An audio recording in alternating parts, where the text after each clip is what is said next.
Bhaskar's area YouTube ఛానల్కు స్వాగతం. ఈరోజు ఉన్నటువంటి విద్య మరియు ఉద్యోగ సంబంధిత సమాచారంలోకి వెళ్తే ఏపీ ఆర్జీయూకేటీ అడ్మిషన్స్ IIITలలో అడ్మిషన్స్ కు నోటిఫికేషన్ విడుదలైన విషయాన్ని మనం ఇదివరకటి వీడియోలోనే తెలియజేస్తాం. మరోసారి దానికి సంబంధించినటువంటి పూర్తి వివరాలు ఇక్కడ మనం చూస్తూ ఉన్నాం. ఏపీ ఆర్జీయూకేటీ అడ్మిషన్స్ ఆంధ్రప్రదేశ్లోని Rajiv Gandhi university of knowledge technologies RGUKT 6 integrated BTech program లో ప్రవేశానికి నోటిఫికేషన్ విడుదల చేసింది. ఆర్కే వ్యాలీ, నూజివీడు, శ్రీకాకుళం, ఒంగోలు క్యాంపస్లలో ఈ ప్రోగ్రామ్ ని నిర్వహిస్తున్నారు. ఇందులో మొదట 2 ఏళ్లు ప్రీ యూనివర్సిటీ కోర్స్ పియూసి, తర్వాత 4 ఏళ్ల బీటెక్ ప్రోగ్రామ్ పూర్తి చేయాల్సి ఉంటుంది. ప్రోగ్రామ్ మొత్తానికి 80 క్రెడిట్స్ నిర్దేశించారు. తెలుగు రాష్ట్రాల అభ్యర్థులు దరఖాస్తు చేసుకోవచ్చు. Academic merit, counselling, documents verification ఆధారంగా అభ్యర్థులను ఎంపిక చేస్తారు. పియూసి సబ్జెక్టులు mathematics, physics, chemistry, English, Telugu, Hindi, సంస్కృతం, foreign language, information technology, biology ఈ సబ్జెక్టులు పియూసిలో ఉంటాయి. ఇక బీటెక్ విభాగాలు chemical engineering, civil engineering, computer science and engineering, electrical and electronics engineering, electronics and communication engineering, mechanical engineering, metallurgical and materials engineering ఉంటాయి. ఈ విభాగాలనే ఉంటాయి. ఇక సీట్ల వివరాలకు వస్తే ఒక్కో క్యాంపస్ లో 1000 సీట్లు ఉన్నాయి. ఈడబ్ల్యూఎస్ అభ్యర్థుల కోసం ప్రతి క్యాంపస్ లో అదనంగా 10% సూపర్ న్యూమరీ సీట్లు నిర్దేశించారు. అర్హత వివరాలు ఈ ఏడాది ఏపీటీఎస్ ప్రభుత్వం నిర్వహించిన 10వ తరగతి పరీక్ష ఉత్తీర్ణులై ఉండాలి. ప్రభుత్వ పాఠశాలల్లో చదివిన విద్యార్థులకు 4% వెయిటేజీ ఉంటుంది. సిబిఎస్ఈ, ఐసిఎస్ఈ అభ్యర్థులు కూడా అర్హులే. మరి వీటికి సంబంధించినటువంటి ముఖ్య సమాచారం చూసినట్లయితే ట్యూషన్ ఫీజు పియూసి ప్రోగ్రామ్ నకు ఏడాదికి 45,000, బీటెక్ ప్రోగ్రామ్ నకు ఏడాదికి 50,000 చెల్లించాలి. తెలుగు రాష్ట్రాలు మినహా ఇతర రాష్ట్రాల అభ్యర్థులు ట్యూషన్ ఫీజు కింద ఏడాదికి 1,50,000 రూపాయలు చెల్లించాలి. దరఖాస్తు ఫీజు జనరల్ అభ్యర్థులకు 300, ఎస్సీ ఎస్టీ అభ్యర్థులకు 200. ఆన్లైన్ దరఖాస్తు చివరి తేదీ జూన్ 25. స్పెషల్ కేటగిరీ అభ్యర్థుల డాక్యుమెంట్స్ వెరిఫికేషన్ జూలై 1 నుంచి 6 వరకు. అభ్యర్థుల సెలక్షన్ లిస్టు విడుదల జూలై 11వ తేదీన. అభ్యర్థులు డాక్యుమెంట్స్ వెరిఫికేషన్ జనరల్ అభ్యర్థులకు సంబంధించి నూజివీడు, ఆర్కే వ్యాలీ క్యాంపస్లకు ఎంపికైన వారికి జూలై 22, 23 తేదీల్లో, ఒంగోలు క్యాంపస్ కి ఎంపికైన వారికి జూలై 24, 25 తేదీల్లో, శ్రీకాకుళం క్యాంపస్ కి ఎంపికైన వారికి జూలై 26, 27 తేదీల్లో మరి డాక్యుమెంట్ వెరిఫికేషన్ ఉంటుంది. ఇక డాక్యుమెంట్ వెరిఫికేషన్ వేదికలు నూజివీడు, ఆర్కే వ్యాలీ, శ్రీకాకుళం క్యాంపస్లు. మరి దీనికి సంబంధించినటువంటి పూర్తి వివరాల కోసం మీరు www.rjukt.in అనే వెబ్సైట్ ని సందర్శించినట్టయితే దీనికి సంబంధించినటువంటి పూర్తి వివరాలు మీకు తెలియడం జరుగుతుంది. ఇక ఆన్లైన్ లో దరఖాస్తు చేయాలంటే మరి జూన్ 25వ తేదీ సాయంత్రం 5 గంటల లోపు మరి దరఖాస్తు చేసుకోవాల్సి ఉంటుంది. ఇది ఏపీ ఆర్జీయూకేటీ అడ్మిషన్స్ అనగా IIIT నోటిఫికేషన్స్ కు సంబంధించినటువంటి పూర్తి వివరాలు. ఇక ఐటీఐ అడ్మిషన్లకు దరఖాస్తులు జిల్లా వ్యాప్తంగా అన్ని యాజమాన్యాల ఐటీఐ కళాశాలల్లో అడ్మిషన్లకు ఆసక్తి గల విద్యార్థులు దరఖాస్తులు చేసుకోవాలని కన్వీనర్ రవీందర్ రెడ్డి తెలిపారు. గురువారం ఆయన విలేకరులతో మాట్లాడుతూ అర్హులైన విద్యార్థులు 10వ తేదీలోపు www.iti.ap.gov.in అనే వెబ్సైట్ లో దరఖాస్తు చేసుకోవచ్చని అన్నారు. ఆన్లైన్ లో దరఖాస్తు చేసుకున్న వారు ప్రభుత్వ ఐటీఐ కళాశాలకు వెళ్లి సర్టిఫికేట్ వెరిఫికేషన్ చేయించుకోవాలని సూచించారు. వివరాలకు 7799933370 9493629036 నంబర్లలో సంప్రదించాలని కోరారు. కాబట్టి ఎవరైతే ఐటీఐలలో మరి అడ్మిషన్ పొందాలని అనుకుంటుంటారో అటువంటి వారు ఇక్కడ పేర్కొన్నటువంటి వెబ్సైట్ ని సందర్శించి అందులో దరఖాస్తు చేసుకోవాలని అన్న విషయాన్ని ఇక్కడ మనం చూస్తూ ఉన్నాం. ఇది టోటల్ గా ఆంధ్రప్రదేశ్ రాష్ట్ర వ్యాప్తంగా ఉన్నటువంటి అభ్యర్థులకు వర్తిస్తుంది. మరి దరఖాస్తు చేసుకోవడానికి జూన్ 10వ తేదీ వరకు సమయం ఇవ్వడాన్ని కూడా మనం గమనించవచ్చు. ఇక మరోపక్క హ్యాండ్లూమ్ టెక్నాలజీలలో ప్రవేశానికి దరఖాస్తుల ఆహ్వానం.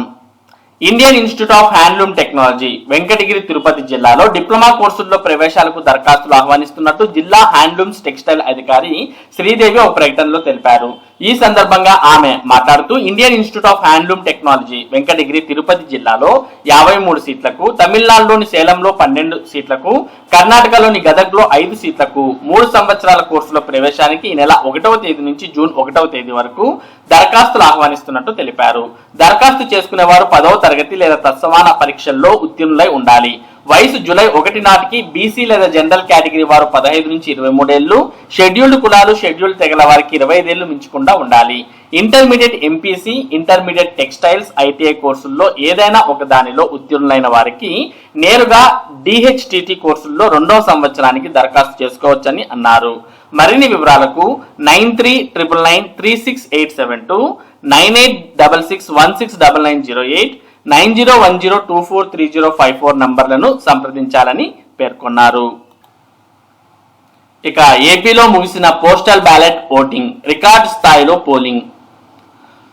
ఆంధ్రప్రదేశ్లో పోస్టల్ బ్యాలెట్ ఓటింగ్ ఎన్నికల విధుల్లో పాల్గొనే ఉద్యోగులకు ఇచ్చే ఆప్షన్. పోలింగ్ నాడు డ్యూటీల్లో ఉంటారు కాబట్టి ముందుగానే వారు ఓటును వేసే అవకాశం ఉంటుంది.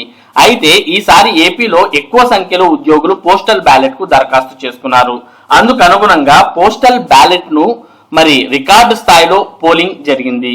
ఎంతలా అంటే గతేడాదితో పోలిస్తే డబుల్ అయిందని తెలుస్తోంది. అంటే ఆ రేంజ్ లో పోస్టల్ బ్యాలెట్ ఓటింగ్ జరగడం ఎవరికి ప్లస్ ఎవరికి మైనస్ అనే చర్చ మొదలైంది. రికార్డు స్థాయిలో పోస్టల్ బ్యాలెట్ ఓటింగ్ జరగడం అంటే ప్రభుత్వ ఉద్యోగులు ప్రస్తుతం జగన్ సర్కార్ కు వ్యతిరేకంగా ఉన్నారా అనే ప్రశ్నలు తలెత్తుతున్నాయి. అయితే అధికార వైసీపీ మాత్రం సచివాలయ ఉద్యోగులు తమ వెంట ఉంటారని భావిస్తున్నారు. ఎందుకంటే ఆ పోస్ట్ క్రియేట్ చేసి ఉద్యోగాలు కల్పించింది తామే అనే ధీమాలో వైసీపీ ఉంది. పోస్టల్ బ్యాలెట్ ఎన్నికల ప్రక్రియలో ఉద్యోగులు ఇబ్బంది పడ్డారు. తమ ఓటు ఎక్కడ ఉందో తెలుసుకునేందుకు ఉద్యోగులు పోలింగ్ కేంద్రాల చుట్టూ ఎండలో తిరగాల్సిన పరిస్థితి నెలకొంది. విసుగు చెందిన ఓటర్లు ఓటు హక్కు వినియోగించుకోకుండానే వెనుదిరిగారు. అటు పోలింగ్ కేంద్రాల్లో సౌకర్యాలు కల్పించలేదని ఉద్యోగులు మండిపడ్డారు. చాలా మందికి ఓట్లు లేవని చెప్పడంతో ఉద్యోగులు నిరాశగా వెనుదిరిగారు. తాము పనిచేసే చోట పోస్టల్ బ్యాలెట్ ఓటు ఉంటుందని కొంతమంది, తమ నివాసం ఉన్న చోట పోస్టల్ బ్యాలెట్ ఇస్తారని మరికొంతమంది అధికారులు చెప్పడంతో ఉద్యోగులు గందరగోళానికి గురయ్యారు. చాలా దూరం నుంచి వచ్చిన ఉద్యోగులు ఎండలో తిరిగి వెళ్లలేక ఇబ్బంది పడ్డారు. ఎక్కడికి వెళ్లాలో తెలియక సతమతమయ్యారు. ఇక ఇవాళ భద్రతా విధుల్లో ఉన్న ఉద్యోగులకు మాత్రం ఓటు హక్కు వినియోగించుకున్నారు. 2019లో జరిగిన పోస్టల్ బ్యాలెట్ ఓటింగ్ సరళిని పరిశీలిద్దాం. అప్పుడు 77% పోస్టల్ బ్యాలెట్ ఓటింగ్ జరిగింది. అందులో వైసీపీకి 1,34,000 ఓట్లు, 80,000 ఓట్లు టీడీపీకి, 11,000 ఓట్లు జనసేనకు, 4,000 ఓట్లు బీజేపీకి పోలయ్యాయి. మొత్తంగా 90% పైగా ఉద్యోగులు అయితే తమ ఓటు హక్కును వినియోగించుకున్నారు. మరి ఈ పోస్టల్ బ్యాలెట్ ఓటు ఎవరి పక్క ఉంటుంది అనేది అయితే మనకు కౌంటింగ్ రోజున మాత్రమే తెలుస్తుంది. ఇక ఎన్నికల వేళ ఆర్టీసీ బస్సులన్నీ ఫుల్. ఎన్నికల పోలింగ్ తేదీ సమీపిస్తున్న నేపథ్యంలో ప్రయాణికుల రద్దీ పెరగడంతో హైదరాబాద్ నుంచి తెలుగు రాష్ట్రాల్లోని వివిధ ప్రాంతాలకు టీఎస్ఆర్ సిటీ పెద్ద సంఖ్యలో ప్రత్యేక బస్సులు నడుపుతోంది. ఏపీకి ఇప్పటికే ప్రకటించిన బస్సుల్లో సీట్లన్నీ రిజర్వ్ అయిపోయాయి. దీంతో టీఎస్ఆర్టీసీ గురువారం అదనంగా మరో 160 సర్వీసులను ఆన్లైన్ లో పెట్టింది. తెలంగాణ జిల్లాలకు 1000కి పైచిలుకు బస్సులు నడిపేందుకు ప్రణాళికలు సిద్ధం చేసింది. ఈ నెల 10, 11, 12 తేదీల్లో టీఎస్ఆర్టీసీ ప్రత్యేక బస్సులు నడిపిస్తోంది.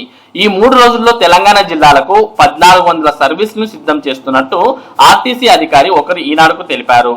హైదరాబాద్ లో ఎంజీబీఎస్, జేబీఎస్ లతో పాటు ఆరాంఘర్, ఉప్పల్, ఎల్బీ నగర్ ప్రాంతాల నుంచి ప్రత్యేక బస్సులు బయలుదేరే ఏర్పాట్లు చేశామని అన్నారు. నిజామాబాద్, కరీంనగర్, నల్గొండ, ఖమ్మం, మహబూబ్ నగర్, వరంగల్ తదితర ప్రాంతాలకు డిమాండ్ కు అనుగుణంగా బస్సులు అందుబాటులో ఉంటాయని అన్నారు. ఆర్టీసీలో గతంతో పోలిస్తే బస్సుల సంఖ్య తక్కువగా ఉంది. దీంతో ఉన్న వాటినే ప్రజల ప్రయాణాలకు అనుగుణంగా సర్దుబాటు చేస్తూ ప్రత్యేక బస్సులను నడిపేందుకు ప్రణాళికలు తయారు చేసింది. బస్సులు చాలకపోవడంతో సిటీ, మెట్రో, ఎక్స్ప్రెస్ బస్సులను దూర ప్రాంతాలకు నడిపేందుకు అధికారులు ఏర్పాట్లు చేస్తున్నారు. సిటీ, ఆర్డినరీ బస్సులను కూడా జిల్లాలకు నడిపే అవకాశాలున్నట్లు సమాచారం. ఏపీ కోసం ప్రత్యేకంగా 400 సర్వీసులు. టీఎస్ఆర్టీసీ హైదరాబాద్ నుంచి ఏపీలోని వివిధ ప్రాంతాలకు రోజు 300 బస్సులు నడిపిస్తోంది. ఈ బస్సులన్నింటిలో రిజర్వేషన్లు అయిపోయాయి. ప్రత్యేక బస్సుల్లోనూ టికెట్లు వేగంగా రిజర్వ్ అవుతున్నాయి. ఈ నెల 10న 120, 11న 150, 12న 130 ప్రత్యేక బస్సులు నడుపుతోంది. వీటిని విశాఖ, అమలాపురం, కాకినాడ, రాజమహేంద్రవరం, పోలవరం, కందుకూరు, కనిగిరి, ఉదయగిరి, ఒంగోలు వైపు ఎక్కువగా నడిపిస్తున్నారు. తిరుగు ప్రయాణంలో 13, 14 తేదీల్లో ఏపీ నుంచి వచ్చేందుకు ఆర్టీసీ బస్సులను సిద్ధం చేస్తుంది. మొత్తానికి ఆంధ్రప్రదేశ్లో మరి ఎన్నికలు అనేవి ఉండడం, అలాగే తెలంగాణలో కూడా ఎన్నికలు ఉండడంతో మరి తెలంగాణ రాష్ట్రం వారు ఆంధ్రప్రదేశ్కు, ఆంధ్రప్రదేశ్ రాష్ట్రం వారు తెలంగాణకు వెళ్లి ఓటు హక్కును వినియోగించుకోవాల్సిన అవసరం ఉంది. కాబట్టి మరి ఆర్టీసీ బస్సులన్నీ కూడా ఎన్నికల నేపథ్యంలో ఫుల్ గా ఉన్న విషయాన్ని ఇక్కడ మనం చూస్తూ ఉన్నాం. మరి ఇవి ఈ రోజు ఉన్నటువంటి విద్య మరియు ఉద్యోగ సంబంధిత సమాచారం. మరి ఇటువంటి ముఖ్యమైన సమాచారాన్ని భాస్కర్స్ ఏరియా మీకు అందిస్తూ ఉంటుంది. మరి ఈ సమాచారం మీరు మిస్ కాకుండా పొందడానికి మన భాస్కర్స్ ఏరియా యూట్యూబ్ ఛానల్ కు సబ్స్క్రైబ్ అవ్వండి. Thank you for watching this video.